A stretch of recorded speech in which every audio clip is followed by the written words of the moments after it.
Vocational seminars చాలా మంది చదువుతారు కానీ హాల్లో మంది మర్చిపోతే మన పరిస్థితి వాళ్ళ పరిస్థితి ఒక మెంబర్ చేయలేరా ఈచ్ వన్ ఎవ్రీవన్ ఒక మెంబర్ భార్య పడతారు వనిత భార్య పడతారు కానీ బామర్సులు కానీ అన్నములు కానీ ఒక్క మెంబర్ కూడా ఆ మెంబర్ చేసే మెంబర్షిప్ గ్రోత్ ఉంటారు తక్కువ లైఫ్ రోడ్డు లాగా మనకు లైఫ్ 6 మన చాలా తక్కువ అందుకని each one everyone membership reaching new areas అంటే మన చుట్టాలు ఇప్పుడు బాన్సోడ్ ఏరియా కానీ చిట్లం ఏరియా కానీ ఎల్లారెడ్డి ఏరియా కానీ క్లబ్లు లేవు అక్కడ ఇంతకుముందు ఉండే కానీ అవి అవేర్నెస్ కానీ దాంతో కాంటాక్ట్ లేకుండా ఇంట్రాక్షన్ లేకుండా క్లబ్లు పడిపోయాయి ఇంతకుముందు నిజాంలో కూడా క్లబ్లు మన సుధాకరణ 20 years బ్యాక్ ఎందుకంటే అవేర్నెస్ లేక క్లబ్లు పోయింది న్యూ ఏరియాస్ మహారాష్ట్ర ఉంది నాందేడ్ పూనా బాంబే చాలా ఉన్నాయి అంటే కొన్ని ఏరియాస్ మనం చూసుకోవాలి ఈ ఫ్రెండ్షిప్ ఫెలోషిప్ సర్వీస్ ఈ 3 కార్యక్రమాల మీద మనం నడుస్తా ఉన్నాం దానికి గాను ఒక న్యూ ఏరియా కొత్తగా ప్రారంభించుకోవాలి న్యూ ఏరియా కార్యక్రమం చేయాలనుకుంటున్నాము తర్వాత encouraging programs pencil electric competition మరియు ఈ ఫుట్బాల్ బిజినెస్ చేసే వాళ్ళకి గతంలో చెట్లు వచ్చారు డౌతారు చెట్లు అంబ్రెలాస్ ఒక ఫుట్బాల్ కార్యక్రమాలు ఇక్కడ కానీ అవసరం ఉన్న వాళ్ళకి అలాంటి కార్యక్రమాలు కానీ బస్ షెల్టర్స్ కానీ వెల్కమ్ బోర్డ్స్ కానీ ఇంకేమైనా సరే ఒకటి ఎంకరేజ్ ప్రోగ్రామ్ చేయాలి దానికి ఎంకరేజ్ ప్రోగ్రామ్ ఇవి కూడా మనం చేసుకోవాలి ఇప్పుడు సపోర్ట్ కమ్యూనిటీ లీడర్స్ మన వైశ్య పరంగా ఏకైక ఎమ్మెల్యే సూర్యదేవ్ గారు కమ్యూనిటీ పరంగా మనం నిలబడ్డాడు పార్టీతో సంబంధం లేకుండా మనం కమ్యూనిటీ పరంగా సపోర్ట్ చేయాలి దానికి గాను మనం ఎవరైనా సరే ఇవాళ సూర్యనగర్ గెలిచారు మన కమ్యూనిటీకి ఎంతో పేరు వచ్చింది అందాక ఇలాంటి కమ్యూనిటీ ప్రోగ్రామ్ కూడా మనం చేసి ఇలా ఒక ఉదాహరణగా నడుస్తూ మరియు అందరి తరఫున కూడా మరొకసారి అభినందన Vaishya business empowerment Vaishya business ఉన్నాయి మన వయసులో బట్టల షాపులు కానీ వెల్డింగ్ దుకాణాలు కానీ కిరాణా షాపులు కానీ ఒక వైశ్య వ్యాపారం కలిసి మనం ఒక కార్డు ఐడెంటి కార్డు పెట్టుకుంటే ఆ షాపు పెద్ద మనకు చేతనైతే డిస్కౌంట్ ఇస్తారు వేరే వాళ్ళకి మన వయసులు కాబట్టి మనలోకి ఇస్తారు కాబట్టి మన వయసుల యొక్క వ్యాపారాన్ని అభివృద్ధి చేయాలంటే మనం ఫస్ట్ అక్కడ షాపింగ్ చేయాలంటే ఒక వైశ్య వ్యాపారం కాదు దానికి కూడా మనం తీసుకోవడం మన వయసులో ఖచ్చితంగా డిస్కౌంట్ ఇస్తారు ముందుగా మన వయసులో చాలా వైశ్య వ్యాపారం ఏంటంటే ఎడ్యుకేషనల్ యాక్టివిటీస్ మనం ప్రత్యక్షంగా కానీ పరోక్షంగా కానీ ఎడ్యుకేషనల్ యాక్టివిటీస్ ఇస్తా ఉన్నాం విద్యానిధి కింద మన ఎమ్మెల్యే గారు ప్రతి సంవత్సరం భాషల్లో ఇంటర్నేషనల్కి 50,000 రూపాయలు ఇస్తున్నారు గత సంవత్సరం వరకు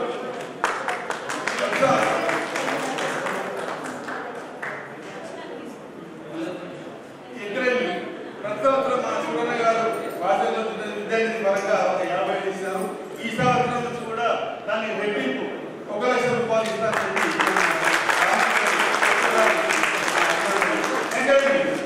దానికి కాదు ఇలాంటి కార్యక్రమాలు చాలా ఉన్నాయి ఇంకా మాట్లాడాలంటే చాలా వరకు చేసుకుంటూ ఇక్కడ ఏ కార్యక్రమం జరిగినా నిజామాబాద్లో ప్రతి ఒక్కరికి కూడా మా సహకారం సహకారం కానీ మన మెంబర్గా వాసకులు నిజామాబాద్ మెంబర్గా ఇవాళ ఎమ్మెల్యేగా ఉన్న మన సురక్ష సహకారం కూడా అందరికీ ఉండాలని కోరుకుంటూ ఈ అవకాశం మరొకసారి మీ సీనియర్ సిటిజన్స్కి అభినందన పూర్వక నమస్కారాలు తెలియజేసుకుంటూ జై వాసవి జై దేవ.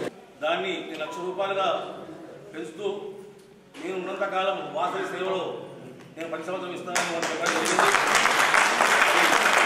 చాలా సంతోషమైన విషయం మనకు.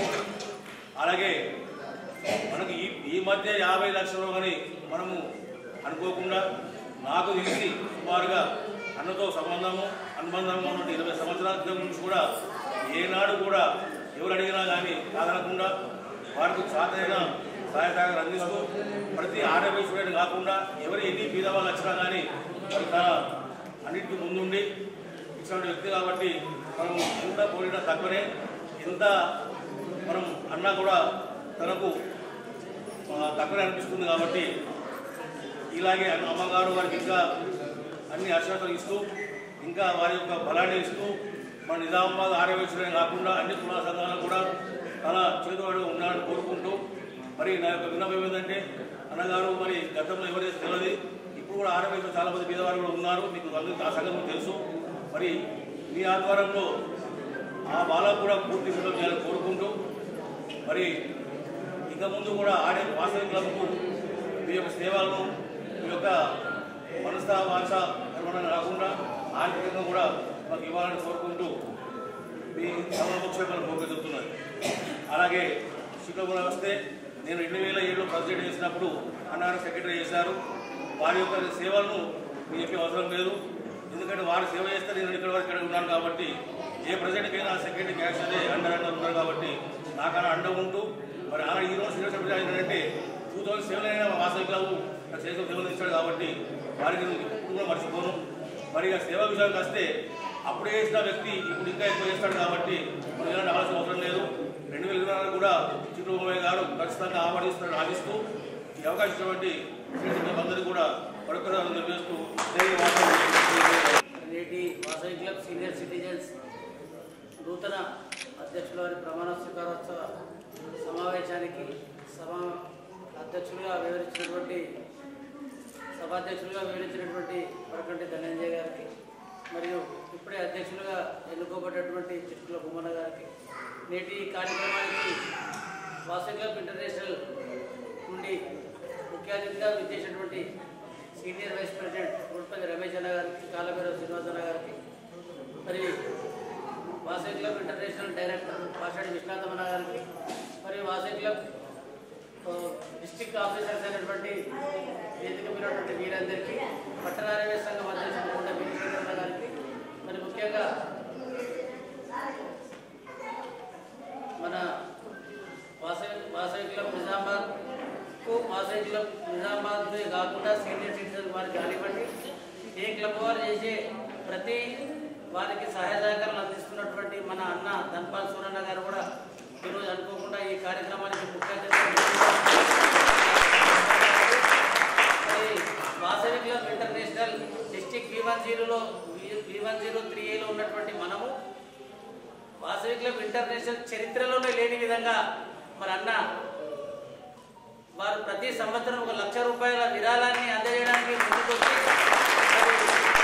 చేసే సేవా కార్యక్రమాలకు తనదైన ప్రోత్సాహాన్ని వారు చేస్తున్నటువంటి ఎన్నో కార్యక్రమాలు ఉన్నా మరి వాసవి క్లబ్ వారికి కూడా నా సహాయ సహకారాలు అందిస్తానని ముందుకొచ్చి గత సంవత్సరం ప్రకటించినందుకు వారికి సభా పక్షాన వాసవి క్లబ్ ఇంటర్నేషనల్ పక్షాన మరొకసారి ధన్యవాదాలు తెలియజేస్తున్నాను. వాసవి క్లబ్ సీనియర్ సిటిజన్ వారు చేసే ప్రతి కార్యక్రమాన్ని వాసవి క్లబ్ ఇంటర్నేషనల్ ఆఫీస్కి CMR రూపంలో రిపోర్టు పంపిస్తూ వారు ప్రతి ఐకాన్లో మరి వాసవి క్లబ్ సీనియర్ సిటిజన్ సంబంధించిన ఒక మంచి బహుమతిని పొందుతున్నారు. వారు మరి ఇప్పటి వరకు చేసినటువంటి సేవా కార్యక్రమాలకు దీటుగా మరి చిట్ల భూమన్న గారి వారి కార్యవర్గము మరి ఈ 2024 సంవత్సరానికి కూడా గాను ఐకాన్లో మంచి బెస్ట్ క్లబ్ అవార్డు తీసుకోవడానికి ప్రయత్నించాలి. దానికి వేదిక పోయినటువంటి ఐఏఎస్ ఆఫీసర్ అందరూ మేమందరం కూడా సహకరిస్తామని మీ అందరికీ తెలియజేస్తూ నాకు ఈ అవకాశాన్ని ఇచ్చినటువంటి మీకు నమస్కృతిగా ధన్యవాదాలు. Good best awards, president best awards, club awards అందజేయడం తీసుకురావడం జరిగింది. అదేవిధంగా ఈ సంవత్సరం అంతకంటే ఎక్కువ చేస్తారని చెప్పేసి మన గాది సుదర్శన్ గారికి విన్నవిస్తూ అందరి సహకారాలతో ఇంకా ముందుకెళ్దామని చెప్పి పదవీ ప్రమాణ స్వీకారోత్సవం వాసవి సీనియర్ సిటిజన్ మరియు వాసవి క్లబ్ ఇందూర్ వనితా క్లబ్ ఇందూర్ ప్రమాణ స్వీకారానికి ముఖ్య అతిథిగా విచ్చేసిన మన ప్రియతమ నాయకులు ఎమ్మెల్యే ధన్పాల్ సూర్యనారాయణ గారికి మరియు ఈ సమావేశానికి విచ్చేసిన ఆర్యవేశ్య సోదరులందరికీ మరియు వేదికను అలంకరించిన పెద్దలందరికీ నేటి ప్రమాణ స్వీకారం గావించిన చిట్ల భూమయ్య వారి కార్యవర్గానికి ప్రత్యేక ధన్యవాదాలు తెలుపుకుంటున్నాను. ఇందూరు పట్టణంలో ఆదివైశ్యుల ఐక్యతకు మీరందరూ తోడ్పడి ఆదివైశ్యుల ఖ్యాతిని మరీ పెంపొందించాలని చెప్పేసి సమాముఖంగా మీ అందరినీ కోరుకుంటూ నేటి ప్రమాణ స్వీకారం గాయించిన మీ అందరికీ ప్రత్యేక ధన్యవాదాలు తెలుపుకుంటూ జైవాసన. ఎమ్మెల్యే సూరన్న గారికి వేదికను అలంకరించిన మాసనీయం పెద్దలకు, మిత్రులకు, మహిళా సంఘం చేసిన సభ్యులకు అందరికీ నా నమస్కారాలు. కొత్తగా ఎన్నికైన పిఎస్పి కార్యవర్గాలకు, వనితా కార్యవర్గాలకు శుభాభినందనలు. ఏదైతే ఇప్పటి వరకు ఐఏఎస్ ఆఫీసర్స్ విధంగా మన వాసవి క్లబ్ ఇంటర్నేషనల్కు ఆ విధంగా మన వంతు సేవ చేస్తూ ఇప్పటి వరకు ఏదైతే 2 సార్లు ధనంజయ్ గారు కానీ అంతకన్నా మొదలు కానీ best president, best club award తీసుకొచ్చారో అదేవిధంగా ఇంకా సేవ చేసి ఇంకనూ ఎక్కువ అవార్డులు తీసుకురావాలని కోరుతూ సెలవు తీసుకుంటున్నాను. జై సోదరులందరికీ మరియు ఎమ్మెల్యే సూర్యనారాయణ గారికి, ఐఈసీ మెంబర్లందరికీ శుభాకాంక్షలు, ధన్యవాదాలు. వాసవి క్లబ్ సీనియర్ సిటిజన్ నుంచి మంచి కార్యక్రమాలు జరుగుతున్నది. అలాగే ఇక ముందు కూడా పెద్ద కార్యక్రమాలు చేయాలని కోరుతున్నాను. Best president, best club awards బాగా వచ్చినాయి ఇప్పటి వరకు. అలాగే గవర్నర్లను కూడా అందించిన ఈ వాసవి సీనియర్ సిటిజన్స్ మరెంతో మందిని గవర్నర్లను తయారు చేయాలని అందరికీ కోరుచున్నాను. సందర్భాన మన ధన్పాల్ సూర్యనారాయణ గారికి కనీసం 20 రోజుల నుండి కలవడం జరిగింది. ఆయన బిజీ షెడ్యూల్లో ఉన్నాడు, ఎప్పుడు చూసినా కూడా బిజీ. ఇవాళ కూడా ఆయన పేరే రాసుకుందాం అనుకుంటే కరీంనగర్, మహబూబ్ నగర్ ప్రోగ్రామ్ ఉందని చెప్పిండు. ఫోన్లో అని చెప్పి ఉన్నాళ్ళని అడ్జస్ట్ అయిపోతాం. ఇది మీకు టైం కూడా దాటిపోతుంది కదా, ఎక్కువ లేట్ అయితే కూడా బాగుందని చెప్పి అనుకోని అమ్మవారి దయ అనుకోవాలి. మన ఎమ్మెల్యే గారి మన మీద ఉన్న ఆప్యాయత, ప్రేమ ఏదన్నా అనుకోవచ్చు. మనము అన్ని విధాలా మనకి మీరు అన్నట్టు ఇంతకుముందు అందరు చెప్పారు. ధన్పాల్ సూర్యనారాయణ గారు అర్థం చేస్తున్నారు, సేవ గారు. ఇప్పటి నుండి మనము ధన్పాల్ సూర్యనారాయణ అన్నది మనకు దానవీర శూర కర్ణ, దానవీర సూరన్న అంటాం. ఎందుకంటే మహాభారతంలో దానవీర శూర కర్ణ ఉన్నాడు. మన కలియుగంలో ఇప్పుడు దానవీర సూరన్న. ఇక ఒకటి పెట్టినా మనకు అందరికీ తృప్తి అవుతుంది. అందరికీ నిజామాబాద్ కాదు, మన తెలంగాణ ఏరియాలో ఎవరు అంటే దానవీరుడు ఎవరు అంటే ధన్పాల్ సూర్యనారాయణ గారు. బీజేపీలో మన దగ్గర ఎంతోమంది 8 మంది సభ్యులు గెలిచారు. అందరికంటే కూడా దాన గుణంలో కూడా మాత్రం మన ధన్పాల్ సూర్యనారాయణ గారే. అది అమ్మవారు వాళ్ళకి ఇచ్చిన ఆశీర్వాదం అనుకోవచ్చు. ఆశీర్వాదం ఇచ్చినా కూడా కొంతమంది ఖర్చు పెట్టడానికి ధైర్యం చేయరు. కానీ ధన్పాల్ సూర్యనారాయణ గారు ఎట్టున్నారు కదా అంటే ఎవరు అడగడానికి రావడం లేదు ఎందుకు అనుకుంటాడు. పొద్దుగా లేచిన తర్వాత వాళ్ళు ఎవరు ఎందుకు రాలేదు నాకు అంటే అట్లా ఫీల్ అవుతారు. అందుకని మనం చూస్తాము గణేష్ మండలికే కానీ నవరాత్రులకే కానీ ఎవరైనా చందాదారులు వస్తుందంటే కౌంటర్లు విడిచిపెట్టిపోతాం మనం. అది ఇది చందాదారులతో చూస్తున్నారంట. కానీ ధన్పాల్ సూర్యనారాయణ గారు ఏం చేస్తున్నారు కదంటే అన్ని వాట్సాప్ గ్రూపులలో పెట్టి మీకు ఎవరెవరు గణేష్ మండలి ఉన్నా, ఎవరెవరు మాతా ప్రోగ్రాంలు ఉన్నా కూడా నా దగ్గరికి వచ్చే డొనేషన్ తీసుకోవాలని చెప్పి 4-5 కౌంటర్లు ఏర్పాటు చేసే దానకరుడు అంటే 50 అయిపోతేనే భయపడి లేచిపోయేవాళ్ళు. 51 అన్నా కూడా ఇచ్చినందుకు తయారున్నాడు. సపరేట్ కౌంటర్లో పెట్టి ఇప్పిస్తుందంటే ఇంతకన్నా మించిన దానకరుడు ఎక్కడ ఉండడు అని చెప్పి మళ్ళీ ఈరోజు మనకి ఇంత సమయం ఇచ్చి ఇంత షెడ్యూల్లో కూడా మన దగ్గరకు వచ్చినందుకు ఆయనకు ప్రత్యేక ధన్యవాదాలు తెలుసుకుంటూ నాకు ధన్యవాదాలు. ఎమ్మెల్యే గారు ధన్పాల్ సూర్యనారాయణ మరియు ఇతర పెద్దలకి నమస్కారం. ఇప్పుడు కార్యవర్గ సభ్యులందరూ శాశ్వతుల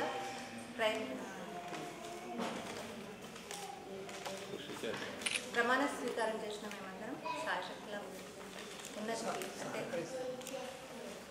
శాశ్వతుల ప్రయత్నిస్తామని చెప్తాం.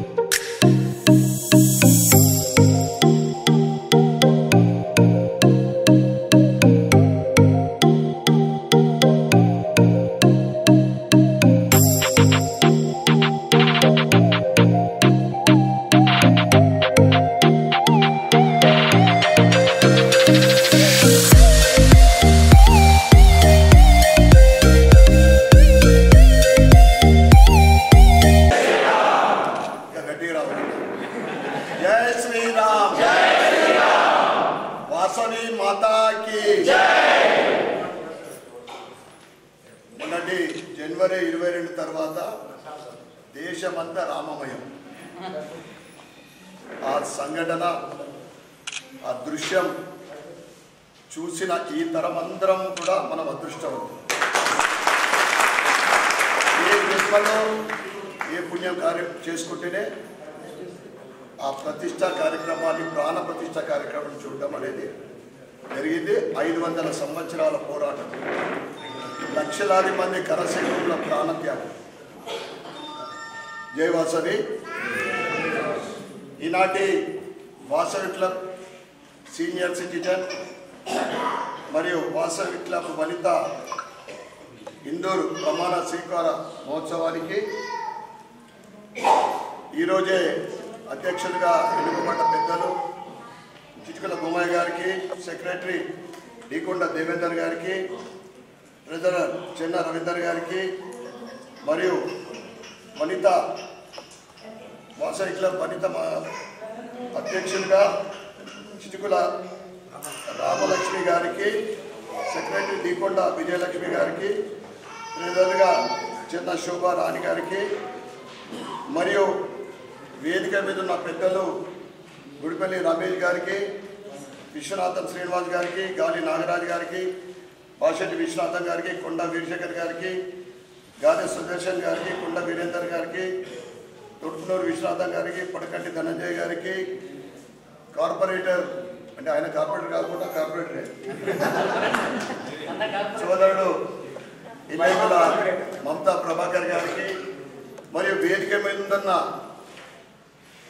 వైశ్య సీనియర్ సిటిజన్లు, వనితా మహిళలకు మరియు యువకులు కూడా ఉన్నారు ఇక్కడ. అందరికీ పేరు పేరున ఈ శుభ సందర్భం నా శుభాకాంక్షలు, శుభాభినందనలు.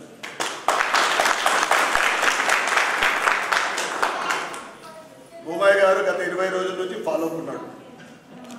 మీరు ముఖ్య అతిథిగా ఉంటేనే నేను కార్యక్రమం పెట్టుకుంటాను. నేను ఈరోజు తారీఖు ఇచ్చిన అమిత్ షా గారు రావడం, ఈరోజు కరీంనగర్లో అమిత్ షా గారి పార్లమెంట్ నెక్స్ట్ ఈ మంత్లోనే అంటే ఫిబ్రవరిలో నోటిఫికేషన్ కూడా వస్తుంది. ఏప్రిల్ మొదటి వారమా మార్చిలో మనకు ఎన్నికలు కూడా ఉన్నాయి. అంటే నేను ముందే చెప్పిన కరీంనగర్ ప్రోగ్రాం ఉంది, మరి నేను రావడం లేదని చెప్పిన. ఈరోజు నేను కరీంనగర్ ప్రోగ్రాం క్యాన్సిల్ అయిందని మళ్ళీ నాకు ఫోన్ చేయగానే తప్పకుండా వస్తున్నా.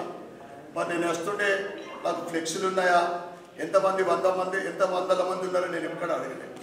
నేను అడగలే. ధర్మపాల్ సూర్యనారాయణ గతంలో అనేక మంది పెద్ద మనుషుల మధ్యన పుట్టి పెరిగిన వ్యక్తిని. గతంలో నుండి ఇప్పటి వరకు ఎట్లున్నానో ఎప్పుడు కూడా అట్లనే ఉంటాను. ఇక అనేక సార్లు చెప్పడం జరిగింది, ప్రతి మన వైశ్య ఏదైనా కానీ మీటింగ్లో మొట్టమొదటగా మనకు 10% ఈడబ్ల్యూఎస్ అవకాశం కల్పించిన మోడీ గారికి మనం ఫస్ట్గా అందరం కూడా కరతాళ ధ్వనులతోటి ఈ ఈడబ్ల్యూఎస్ తోటి చాలామంది ఎడ్యుకేషన్లో బెనిఫిట్ పొందారు. ఎవరన్నా ఉన్నారా ఇక్కడ బెనిఫిట్ పొందిన వాళ్ళు? యూటిలైజ్ చేసుకుంటలేదు. అవేర్నెస్ అంటే స్టేట్ గవర్నమెంట్ కూడా ఈ ఏదైతే ఈడబ్ల్యూఎస్ ప్రవేశపెట్టిన తర్వాత దానికి ఎంకరేజ్ చేయరు. ఎందుకంటే బీజేపీ పేరు ఎక్కడ వస్తుంటే దాన్ని ఒత్తి పెడతారు అంతే. దయచేసి మీరు ఆన్లైన్లో ఒకసారి మొత్తం దాని బెనిఫిట్ 10% బెనిఫిట్. ఇండిపెండెన్స్ వచ్చిన తర్వాత ఓసీలు అంటే పూట తిండి లేని వాళ్ళు కూడా ఉన్నారు, కానీ ఎవరు పట్టించుకున్న పాపాన పోలేదు. నరేంద్ర మోడీ ఒక ఛాయ్ వాళ్ళని గర్వంగా చెప్పుకునే వ్యక్తి. పేదల నుండి మధ్యతరగతి మహిళలకు, రైతులకు, యువకులకు ఓసీలలో కూడా పేదవాళ్ళ గురించి ఆలోచించే వ్యక్తి కేవలం నరేంద్ర మోడీ మాత్రమే.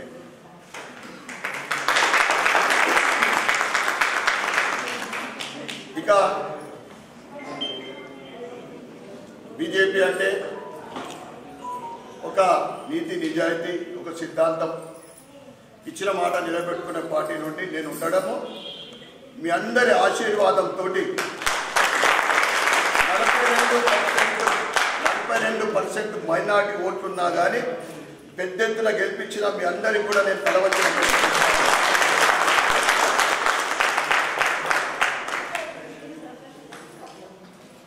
తప్పకుండా భవిష్యత్తులో కూడా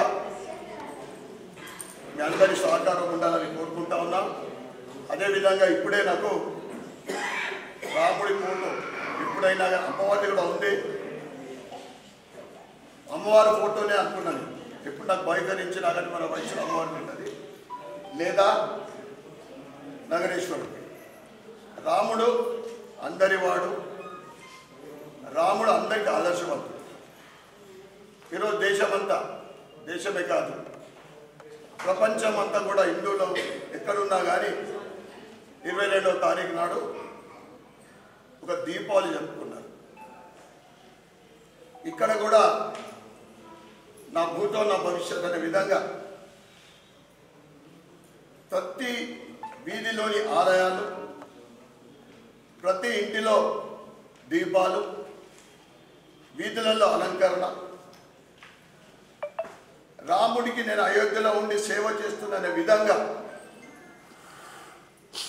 అయోధ్య రాముడి దర్శనం చేసుకున్న విధంగా ప్రజలందరూ ఇన్వాల్వ్ అయి ఆ కార్యక్రమాన్ని, అద్భుతమైన కార్యక్రమం ఇందూరు నగరంలో కూడా అనేక చోట్ల జరిగినందుకు అందరికీ కూడా నేను ధన్యవాదాలు చెప్పుకుంటా ఉన్నాను.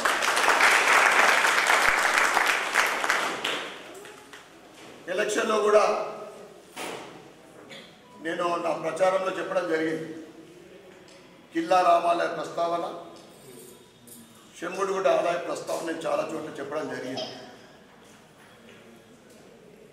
ముందు గొప్పలు చెప్పుకునే నాకు ఎక్కువ అలవాటు లేదు, చేసిన తర్వాత చెప్పుకుంటే బాగుంటుంది అనుకుంటా. కానీ కొన్ని సందర్భాలలో చెప్పాల్సి వస్తుంది. చెప్పిన ఏదైతే కిల్లా రామాలయాన్ని మినీ అయోధ్య రామాలయంగా తీర్చిదిద్దాలని నా సంకల్పం ఉన్న 22వ తారీఖు నాడు గత 40-50 సంవత్సరాల నుండి కూడా మనము ఇక్కడ ఉన్న సీనియర్ సిటిజన్స్ కూడా కిల్లా రామాలయంలో ఆ రాముడి కళ్యాణం అవన్నీ జరిగినాయి. కానీ రామ భక్తుల ఏదైతే అక్కడ రావడం జరిగిందో సుమారు 40-50 వేలు అన్నా కానీ 20,000 పైన అక్కడ రావడం అనేది నిజంగా దీనికి రోజుకు హిందూ ధర్మము ముందు అనేది మనం వైశ్యులల్లా బ్రాహ్మణులల్లా భక్తి ఉంటుంది, దేవాలయం పోయే అలవాటు ఉంటుంది. కానీ ఇప్పుడు మొన్న ఏదైతే 22 జరిగిన రామాలయంలో రామభక్తుల సందర్శన, దాంతోపాటు సాయంత్రం శంభుడి గుడి సుమారు 1000 మందితో దీపోత్సవ కార్యక్రమం నా భూతో నా భవిష్యత్ అనే విధంగా సహకారంతో అది నేను నెరవేరాలని కోరుకుంటా ఉన్నా. ఆల్రెడీ నేను గెలవంగానే రాష్ట్ర అధ్యక్షుడు కేంద్ర టూరిజం శాఖ మంత్రి కిషన్ రెడ్డి గారితో కూడా నేను చెప్పడం జరిగింది కిల్లా రామాలయం గురించి. ఈ బడ్జెట్లో ఎటువంటి కొత్త అమెండ్మెంట్స్ కానీ కొత్త శాంక్షన్లు ఏమి ఉన్నాయి, మామూలుగానే ఇది ఉంటుంది. కనుక తప్పకుండా और एक बार మోడీ సర్కార్ ఇదంతా మనకు తెలుసు. తప్పకుండా ఈ ప్రపోజల్ మనం పెడదాం. నేను అప్పుడు టూరిజం మినిస్టర్ ఉన్నా లేకున్నా ఎవరి ఆ శాఖ ఎవరి దగ్గర ఉన్నా కానీ మనం తప్పకుండా నేను సపోర్ట్ చేస్తాను చెప్పడం కూడా జరిగింది. ఇక ఆర్యవైశ్యులల్లా నేను అనేక సార్లు చెప్పడం జరిగింది. నా ట్రస్ట్ ద్వారా నేను రాజకీయాలలోకి రాక అనేక సంవత్సరాల ముందు నుండే ఫస్ట్ నా ట్రస్ట్ సర్వీసెస్ వైశ్యులతోటే మొదలైంది 1999లో. ఆ తర్వాత ఎవరు వచ్చినా కానీ కాదనకుండా ఈరోజు వరకు ఆ శక్తి, ఆ గుణము, ఆ ధైర్యం ఇచ్చిందంటే నిజంగా అది నేను ఎప్పుడు సదా అమ్మవారికి నేను కృతజ్ఞతగా ఉంటాను. మీ అందరు కూడా తెలియజేస్తాను. ఉమ్మయ్యగా చెప్పింది 630 గణపతి మండపాలకు నా వంతు చేయూత, అమ్మవార్లకు చీరే. ఇది నేను తీసుకొచ్చినప్పుడు ఏం తేలే, అమ్మవారు ఇచ్చిండు, అయ్యగారు ఇస్తేనే నేను ఇచ్చిన. ఇప్పుడు కూడా నేను అదే విధంగా పాజిటివ్గా ఆలోచిస్తా. దానికి ప్రతిఫలంగా భగవంతుడు నాకు తృప్తి, నేను ఊహించినంత కూడా నా వ్యాపారం ఇచ్చిండు, నా సంపాదన. తృప్తి లేని వాళ్ళకి ఎంత ఉన్నా కానీ అది ఉండదు, అది వేరే సందేహం. ఎంత ఉన్న దాంట్లో తృప్తి ఉన్నోలే కోటీశ్వరులు. ఇక ఈ ప్రభుత్వంలో ప్రజాపాలన 6 గ్యారంటీలలో మనం సబ్మిట్ చేసుకోవడం జరిగింది. ఏదైతే ఇల్లు లేని మహిళలకు ఏదన్నా లిస్టు తయారు చేసి వాళ్ళు ఎప్పుడైతే ఇంప్లిమెంట్ చేస్తారో మన వైశ్య సంఘం నుండి, క్లబ్ నుండి ఏదైనా లిస్ట్ ఇస్తే నేను దానికోసము ఇప్పించడానికి ప్రయత్నం చేస్తాను. అంటే కూడా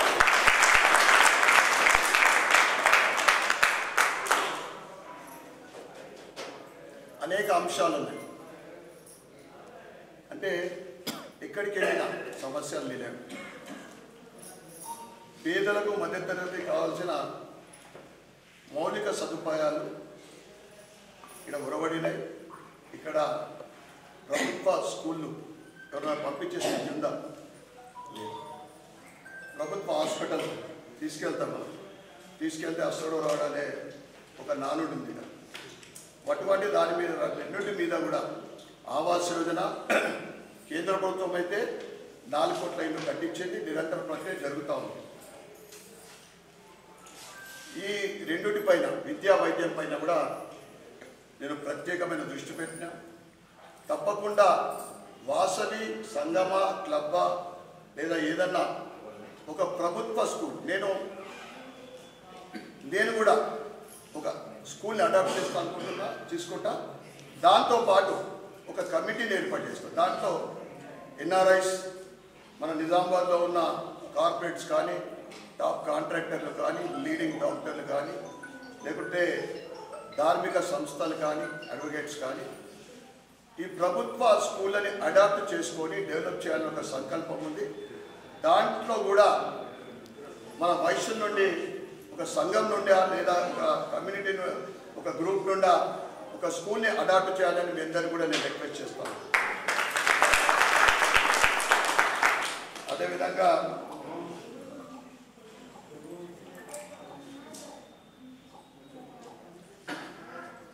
నేను నిన్న అంటే 3 రోజుల క్రితము కళ్యాణ లక్ష్మి చెక్కులు పంచిన తర్వాత షాదీ ముబారక్ ఆ కార్యక్రమాన్ని ఎంఆర్ఓ, సౌత్ నార్త్ ఎంఆర్ఓలు చెక్కులు వాళ్ళే తీసుకొస్తారు, లిస్ట్ అంతా తయారు చేస్తారు. వాళ్ళకి కాల్ చేస్తారు, ఎవరైతే చెక్కులు వచ్చినాయో ఆ మహిళామన్న పెట్టి. అది నాకు కూడా తెలియదు. అన్న తర్వాత నేను పోకముందు ఎంఐఎం కార్పొరేటర్లు అందరూ కూడా, కాంగ్రెస్ ఎవరు లేరు, 12 మంది ఏమో వచ్చారు. బెనిఫిషియరీస్ వచ్చారు ఆ లేడీస్, మిగతా మైనారిటీస్ వచ్చారు. ఇది ఎట్లుంటుంది, అట్లా ఉంటుంది, ఇదన్నా బీజేపీ ప్రోగ్రామా, ఇది గవర్నమెంట్ ప్రోగ్రామా? నేనన్నా నాకు ఫోన్ చేసి ఒక మీడియా ఆయన చేసి ఉర్దూ, మరి ఎంఆర్ఓ ఏం చేస్తున్నాడు, ఆయన బాధ్యత కదా అన్న, తీసేస్తా అంటున్నారు. తీసేది తప్పేం లేదండి, ఎందుకంటే అది కరెక్ట్ లేదు. ఇది ప్రభుత్వ కార్యక్రమము, సీఎం ఫోటో ఉండాలా, మన ఇన్ఛార్జ్ మంత్రిది ఉండాలా, తీసేది. అలా గడబడి చేసిన వాళ్ళంతా కూడా నాకు కుద్దూస్ మంచి దోస్తారు అన్న, మీరు వచ్చేయండి, నేనన్నా వస్తున్నా అని చెప్పి వెళ్ళిన తర్వాత ఎక్కడో అక్కడ సైలెంట్. నా స్పీచ్లో నేను చెప్పడం జరిగింది, బీజేపీ సెక్యులర్ పార్టీ, దేశంలో ఏకైక సెక్యులర్ పార్టీ, ఈరోజు బీజేపీ సబ్కా సాత్, సబ్కా వికాస్, సబ్కా విశ్వాస్ అనే నినాదంతో ఇవాళ ప్రజలకు సేవ చేస్తుంది కేవలం భారతీయ జనతా పార్టీ. ఇవాళ 4 కోట్ల ఆవాస్ యోజన కింద ఇల్లు ఇస్తే 60,000 మైనార్టీ మహిళలకు ఇచ్చిందని చెప్తుంది. దాంతోపాటు ఇవాళ భారత జనాలందరికీ కూడా, ప్రజలందరికీ కూడా వ్యాక్సిన్ ఫ్రీ ఇచ్చిన దేశం కేవలం భారతదేశం.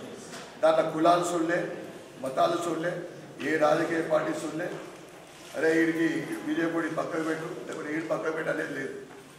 ఇవాళ 3 సంవత్సరాల నుండి ఫ్రీ రేషన్ ఇస్తుంది, అందరికీ ఇస్తుంది. ముద్రా లోన్లు ఇస్తున్నారు, వ్యాపారస్తులకు అందరికీ ఇస్తున్నారు. స్ట్రీట్ వెండర్స్కి లోన్లు ఇస్తున్నారు. ఉజ్వల యోజన కింద గ్యాస్ సిలిండర్ ఫ్రీ ఇస్తున్నారు. ఎవరికి అంటే అందరికీ స్టేట్ పార్టీ అనగానే మొట్టమొదటిగా నేను బాబన్ సాబ్ వార్డు బ్రిడ్జ్ ఏదైతే మైనార్టీస్ బాగా ఇబ్బంది ఉంది, నేను ఎమ్మెల్యే గెలిచిన తర్వాత 4-5 ఇష్యూస్ నేను టేక్ ఓవర్ చేసిన. డబుల్ బెడ్రూమ్ల సంగతి ఏంటిది, అండర్ గ్రౌండ్ డ్రైనేజ్ విషయం కానీ, ఆ తర్వాత కొన్ని ఇరిగేషన్ పనులు ఆగిపోయింది. అట్లా బాబన్ సాబ్ వార్డు బ్రిడ్జ్ పనులు కూడా నేను చెప్పిన తర్వాత ఫోన్ చేసి చెప్పిన తర్వాత స్టార్ట్ అయింది. ఇవన్నీ చెప్పిన తర్వాత నాకు అర్బన్లో ఉన్న 54 డివిజన్లు సమానము, అన్నిటి మీద సమానమైన దృష్టి ఉంటుంది, మీ సహకారం కావాలని చెప్తే వాళ్ళందరూ కూడా చాలా ఆశ్చర్యపోయింది. ఎందుకంటే నేను చెప్పేది ఏంటంటే ముద్రా లోన్ల గురించి చెప్పని నాకు వచ్చింది. భారతీయ జనతా పార్టీ దేశంలో ఇంతకుముందు చెప్పినట్లు కమిటెడ్ పార్టీ, ఒక సెక్యులర్ పార్టీ కేవలం భారతీయ జనతా పార్టీ. వాళ్ళ నరేంద్ర మోడీ గారు మన ప్రధానమంత్రి అయినా కానీ వాళ్ళు ఏ స్థాయికి ఎదుగుతుందో మనం మొదలు చూస్తూ ఉన్నాం. సంక్షేమ పథకాలతో పాటు సంస్కరణలు, 370 ఆర్టికల్ రద్దు, తర్వాత ట్రిపుల్ తలాక్ మైనార్టీ మహిళలకు, ఇక రామ జన్మభూమి, అయోధ్య అంతకుముందు ఎప్పుడు ఇదే అంటారు, అది ప్రకటించిన రోజు దేశమంతా రక్తపాతం అవుతుంది, ఇదైతుంది, అదైతుంది కాలేదు. That is Narendra Modi. నరేంద్ర మోడీ డిక్షనరీలో అసాధ్యం అనే పదం ఉన్నది. తీసరీ బార్ ఔర్ ఏక్ బార్ నరేంద్ర మోడీ పీరియడ్లో మనం ఏమేమి కావాలని అనుకుంటున్నాము అవన్నీ కూడా తప్పకుండా ఇంప్లిమెంట్ అవుతాయి. ముఖ్యంగా కామన్ సివిల్ కోడ్ మనం ఎప్పటి నుంచో చూస్తూ ఉన్నాం. ఇవన్నీ కూడా నరేంద్ర మోడీ పీరియడ్లో సాధ్యమే. ఎందుకంటే వైశ్యులం అంటే ధర్మానికి కట్టుబడి ఉంటాం, ధర్మం కోసం పాటుపడతాం, ధర్మానికి మద్దతు ఇస్తాం. నేను ఏ పార్టీకి ఇవ్వమంటలేను. నరేంద్ర మోడీ గారు 18 గంటలు 10 సంవత్సరాల నుండి ఒక లీవ్ తీసుకోకుండా ఎవరి కోసం పనిచేస్తుండో మన ఇవాళ దేశ స్థాయి, దేశ ప్రతిష్ట ఎక్కడి వరకు తీసుకెళ్ళి మీ అందరికీ తెలుసు. దయచేసి భవిష్యత్తులో మనము కూడా దేశ అభివృద్ధిలో మన వంతు సహకారం ఉండాలని మీ అందరూ కూడా నేను కోరుకుంటా ఉన్నా. ఇక అనేక విషయాలు ఉన్నాయి చెప్పడానికి. తప్పకుండా నేను ఎప్పుడు కూడా ఆర్యవైశ్యులకు అండగా ఉన్నా. భవిష్యత్తులో కూడా తప్పకుండా నా ట్రస్ట్ ద్వారానే కాకుండా ప్రభుత్వం నుండి ఏదైనా కానీ ఇక మన గోల్ పెద్దది. ఎట్లయితే నాకు కిల్లా రామాలయం ఉందో వైశ్య కార్పొరేషన్ కావాలని కూడా అందరం కూడా కోరుకుంటాం. నా వంతు శాయశక్తుల, ఎందుకంటే ఆ ధైర్యం ఎందుకు చెప్తున్నంటే కేంద్రంలో భారతీయ జనతా పార్టీ ఉందని మీరు చేస్తారా చెయ్యరా, నా వంతు పూర్తిగా రాబోయే 5 సంవత్సరాలలో వైశ్య కార్పొరేషన్ కోసం కృషి చేస్తా అని మీ అందరికీ కూడా తెలియజేస్తూ, ఇక మహిళల గురించి మీరు చాలా యాక్టివ్ కావాలమ్మా. అంటే ఉన్నారు, ఇంకా కావాలి. ఎందుకంటే 119 సీట్లు తెలంగాణలో ఇప్పుడు. నేనది చెప్పించిన రోజు మనం టీవీలలో చూసినాం. ఆ ప్రదర్శనలు కానీ అవార్డు గ్రహీతలు కానీ పద్మభూషణ్లు కానీ నారీమణి 60% నారీమణులకే ప్రదర్శన ఉందండి. అంటే ఏ రంగంలో కూడా తక్కువ కాదనే విధంగా ఇంకా మీ అందరికీ కూడా ఇందూరు వైశ్య మహిళ అందరికీ కూడా నేను రిక్వెస్ట్ చేస్తూ ఉన్నా. మీరు ఇంకా ఉన్నారు, ఇంకా యాక్టివ్ కావాలని మీ అందరికీ కూడా కోరుకుంటూ నాకు ఈ అవకాశం ఇచ్చిన పెద్దలందరికీ కూడా ధన్యవాదాలు చెప్పుకుంటున్నా. మరి ఒక్కసారి చెప్తా ఉన్నా, ధనపాల్ సూర్యన్న ఆర్య వైశ్యులకు ఎప్పుడు అండగా ఉంటా, ఎప్పుడు ఏది అవసరం ఉన్నా మీ అందరికీ కూడా అందుబాటులో ఉంటారని మీ అందరికీ కూడా తెలియజేస్తూ మరి ఒక్కసారి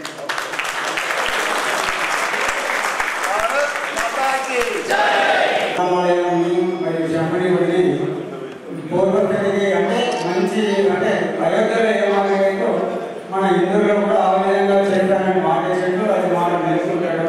మరి ఇంకొకటి మనకి ఇప్పుడు ఏమంటే మోడీ అంటే ఒక యుగ పురుషుడు, అతనే మామూలు మనిషి కాదు, మిగతా లీడర్లు మాత్రమే కాదు, అతను అవతారాలను చూడాలి.